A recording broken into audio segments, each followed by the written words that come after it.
그래서 왕궁의 부처님은 세세생생에 태어나시면서도 항상 출가를 했으니 그게 기가 막힌 희한 일이야.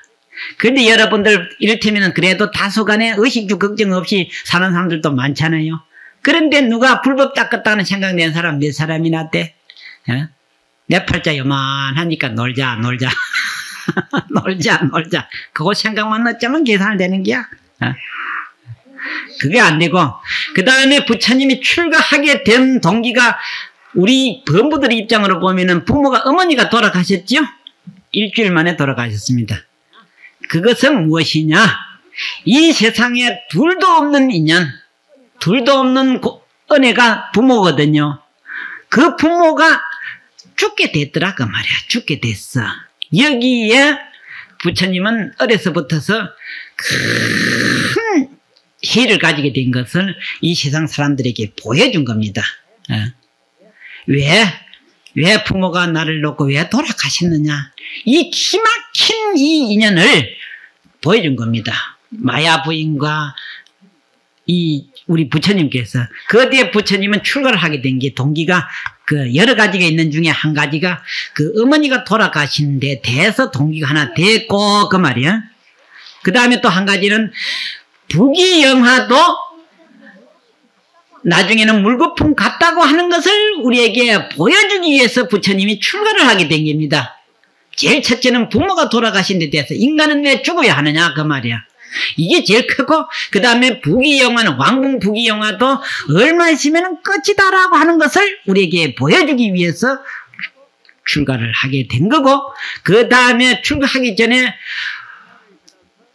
장가를 들어서 또 그 다음 뭡니까? 아들을 뒀지요. 이 세상에 가장 떠날 수 없는 인연이 부모 인연도 인연이지만은 또 무슨 인연이 있습니까? 네. 처자에 대한 인연이 이 세상에 다시는 떨치기 어려운 항우 장사도 그것을 끊고 떨치지 못한다고 했습니다. 그런데 부처님은 그걸 뛰어넘었으니 항우 장사보다 더 힘으로 말해서도 더 힘이 센 부위라. 그리고 왜 또 떨칠 수밖에 없었더냐 하는 것은 엊그제 희랑대에서 그 부부동반 법회가 있었는데 이렇게 남자들이 다 하는 소리가 웃기지 참 시작하면서 이 보살들은 장절에 가는데 우리가 안 가니까 이래서는 절대로 안 된다 해서 성화에 못 이기 가지고 할 수 없이 사실은 오고 싶어 꼭 온 거는 솔직히 이실직 하자면 꼭 오고 싶어서 온 것은 아닙니다. 그런데 이렇게 온 것도 한 달에 한 번씩 모이는 게 10년 됐습니다. 그런데 10년 동안 해도 불법도 모르고 꼭 오고 싶어 오는 것은 아닌데 와야 될 일이기 때문에 왔습니다. 이렇게 하더라고. 그래서 아따 참 장합니다. 그렇게나 대단하시오. 이러니까 가마치를 보더라고. 그렇게 부인이 대단하고 그렇게 꼭 돼야 될 것 같으면 유효기간이 얼마요? 이렇게 물어봤어. 예? 유효기간이 얼마요? 무인선 몰라가지고 예 하더라고. 이 사람들이요 언제부터 만났어? 그러다가 언제까지 이렇게 어울려 다닐 기고를 했더니 그때 알아더라. 그 유효기간을 그때 사면서 그 80년 치고 80년 억울하면 90년 하지. 그러니까 유효기간이 얼마 남아서 가니까 다 한 50씩 됐거든. 몇 년 안 남은 거야 따지고 보니까. 그때서 아무 소리 안 해. 이거 남의 일로 생각하는 기라. 그렇듯이 우리가 이 세상에 가장 소중하고 가장 참 영원한 것 같아도 그만 영원한 것 같지 영원으로 생각하지. 영원한 걸로 생각하고 있지만은 천만의 말씀 유효기간이 몇 년이야 그게. 벌써 여기 유효 끝난 사람들도 들어 많지? 어째? 유효 끝난 사람도 들어 많고 유효 곧 끝날 사람들도 있을 게고 한참 갈 사람도 있긴 있지만은 아마 다 보니 20, 30년 3, 40년 안에 다 끝나 유효가. 그때 가가지고는 일이 되는 게 하나도 없어. 너도 안 되는 게야. 해가 지는데 무슨 일시적 해가 뭐 얼마 하겠다고 그래. 안 되는 거라고 말이야. 그래서 부처님이 19살에 참 꽃다운 이팔청춘의 시작이 그때는 마치 해가 푹 솟을 때거든. 여러분들 새벽부터 일하면은 아침밥 먹을 때까지 일하면 오전 일은 다 해냅니다. 그래서 원칙은 아침에 몇 시에 일어나는 게 원칙이냐면은 늦어도 5시는 일어나야 됩니다. 그것도 해가 뜨기 시작한 후반기지. 최초 전반기는 새벽 3시가 해가 뜨기 시작할 때다 그 말이야. 그래서 스님네들은 그때 새벽 3시 요이 땅 할 때 해도 요이 땅 하고 우리 또 요이 땅 하는 게야. 알겠습니까? 그래 평생을 그리 해도 그놈 그 중생의 업을 참말 얼마나 손톱맞추면 녹였는지 그럴 정도인데 비령을 그 해가 똥꿈까지 떠도록 나대비 제가 깨워도 일어날당 말뚱하고 말이야.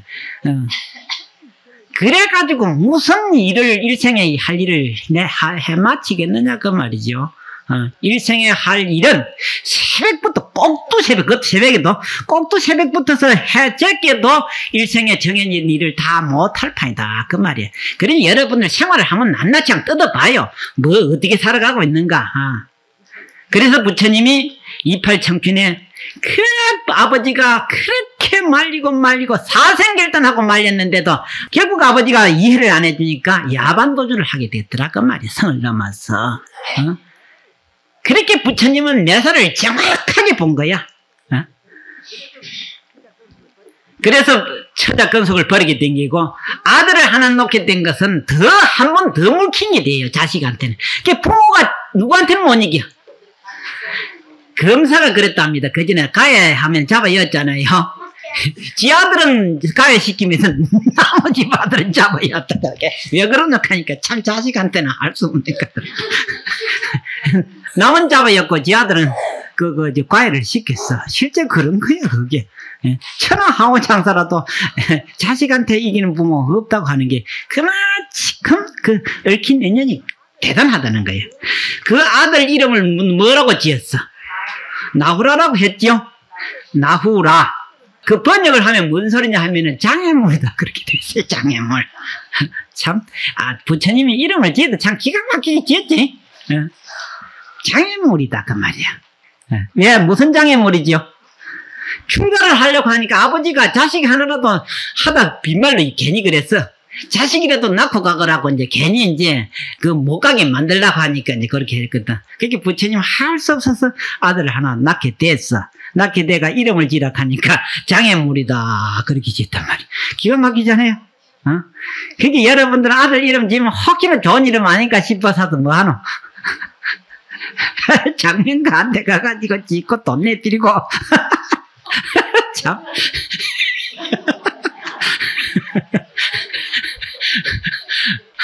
엎어진데 또 더 하면 자빠지고 코를 또 때려박고 그래서 살면서 내진다는 거는 무슨 짓인가 나는 그거 알 수가 없어 그거. 내 말 들으면 다 세상 망한 거지. 그건 망하는 게 실제 망하는 거 아닙니다. 이런 것을 분명히 계산은 분명히 짚고 넘어가라 그 말이요. 나중에 뭐 하든 안 하든 그거는 모르겠는데 계산은 분명히 해야 될 거. 흔히들 이제 부자가 해도 무슨 분명해야 된다 그는. 부자가 해도 계산은 분명해야 된다고 하는. 이 세상은 계산이 분명해야 될 건데 이 세상이 계산이 분명 안 하니까 세상이 이렇게 혼돈이라 혼돈. 알겠습니까? 요즘 세상이 혼돈이라 하지요. 이렇게 혼돈할 시간은 없었어요. 그럼 왜냐? 전부 다 계산을 거꾸로 되고 있는 게야. 그래서 이 세상이 그렇게 참 엉망이야. 니네 할 것 없이 계산을 거꾸로 하고 있으니 뭐 엉망인 건 사실이지. 그래서 부처님은 그러한 차원을 우리에게 이렇게 얽히고 설킨 인연도 부처님은 뛰어넘었다. 뛰어넘지 아니하고는 영원히 구속이기 때문에 자유는 없고 그 말이야. 이것을 우리에게 보여주겠어. 특히 그 말이야. 사바세계 중생이 제일 집착이 강하고 애착이 제일 강하고 제일 못됐고 하여튼 못됐다 하는 거는 몽땅 다 주스 모은 중생들만 집합을 한 데가 그 동네가 무슨 동네냐면은 사바세계. 사바세계 하고도 어디요? 지구하고도 뭡니까? 동양하고도 뭡니까? 대한민국. 뭐 그렇게 내려오는 거예요 지금. 그래서 말로는 도저히 제도가 안 된답니다. 제도가 안 되기 때문에 부처님이 할 수 없어서 그 말이 할 수 없어서 우리에게 실천 모범을 보여주기 위해서 전부 다 마야 부인하고 이를테면은 하나 연극으로 보시면 됩니다. 마야 부인하고 부처님하고 모든 제자들이 여의 땅 해가지고 거창한 하나 연극을 하나 꾸몄습니다. 80년간. 그것을 시나리오를 남긴 게 뭡니까? 팔만대장경이라. 알겠습니까? 그 팔만대장 시나리오를 딱 읽어보면 이제 깨달은 사람은 참 연극하면 멋지게 했다 이렇게 하고, 모르는 사람들은 이게 좀 신심 있는 사람, 아이고 그렇게 한 부처님 말씀하고, 그 다음 멍청한 놈은 뭐고? 봉사는 뭐 보물인지 뭔가 아나? 뭐 그렇게 댕기지 뭐. 뭐 봉사가 뭐 다이아몬드가 뭐 어떻고 뭐 돌멩이가 어떤 거 아나? 뭐 그런 거지 뭐. 그렇게 해서 부처님의 출현이 그런 식으로 시작이 됐다고 하는 거. 그러니까 부처님은 항상 계셨는데 우리가 아직도 부처님을 칭해 못한 것은 마치 봉사가 그 말이야. 봉사가 해가 뜬 줄 아나, 해가 지는 줄을 아나 그 말이야. 무엇을 분간할 줄을 아나 그 말이야. 그래서 여기 이게 지금 내 얘기 그냥 여러분들에게 쉽게 하기 위해서 하지만 실제 그 비유가 경에 다 있습니다. 그런데 태양이 뜨면은 그 말이야 봉사도 때를 안다라고 했습니다. 아침도 알고 뭡니까? 점심도 알고 저녁도 이 봉사도 진작은 해요. 왜냐 해가 떴다 졌다 하는 건 알잖아.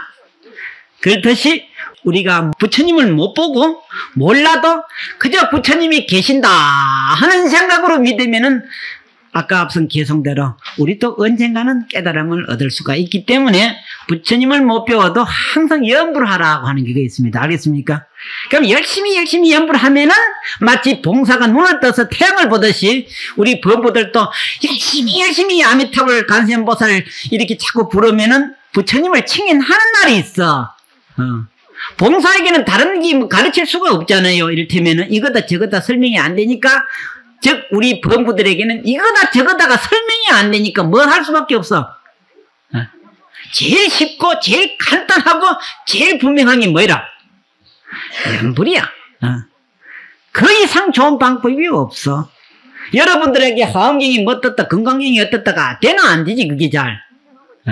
그거 같듯이 제일 분명하고 제일 쉽고 제일 효험 있는 게 뭐냐?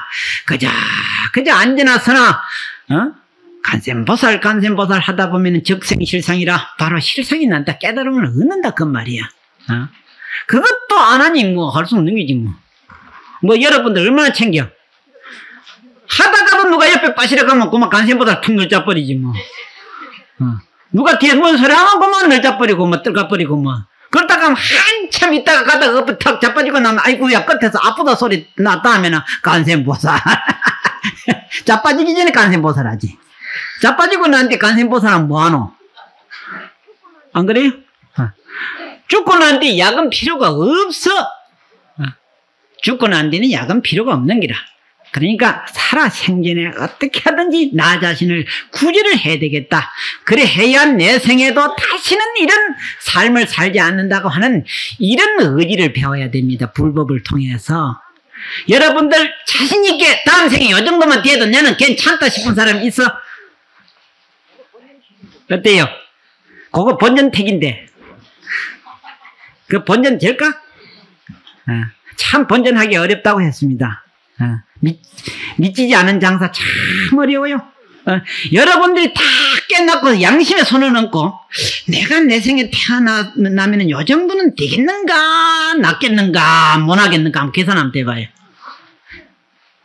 나는 자신있게 내 생은 금생보다 나았더라고 나는 자부해요. 그건 누가 인정하고 안 하고 그게 아니라 나는 그걸 한시도 잊어본 적이 없어. 내 생에는 이런 중도를 해가지고는 참 별 볼 일 없다 싶어서 항상 그 생각을 무슨 일을 해도 그런 생각을 가지고 일을 합니다. 살아가고 있고요. 이것은 내 생활의 그 하나의 목적이고 생활 신조입니다. 그게 여러분들도 항상 그런 생각을 가져야만이 내 생에 설사 세상에 다시 산다 하더라도 금생보다는 복 좀 더 받고 그 말이야. 남보다 좀 더 잘나고 남보다 좀 머리 좀 낮게 태어날 수가 있어요. 그 스스로 그런 각오와 빼지는 생각이 없이는 내 생에 또 어쩔 수 없이 우린 태어납니다. 왜냐? 우리는 태어날 수밖에 없는 엄마지였어요. 여러분들 그 생각합니까? 금생에 아무리 진절머리 나게 싫어도 그 말에 천만의 말씀, 우리가 일생한 짓이 내 생에 태어날 수밖에 없는지만 했어. 그렇기 때문에 태어나야 돼. 태어나면은 뭐밖에 안 돼? 또 박복하면은 고생을 참 뼈가 아프게 고생해야 된다 그 말이야. 그런 생각들을 불법을 통해서 안 배우면은 배울 곳이가 없습니다. 그래서 항상 부처님 법 만난 것을 참만 다행으로 생각하고 항상 참 부처님 말씀대로 복 짓지 아니하면은 안 된다.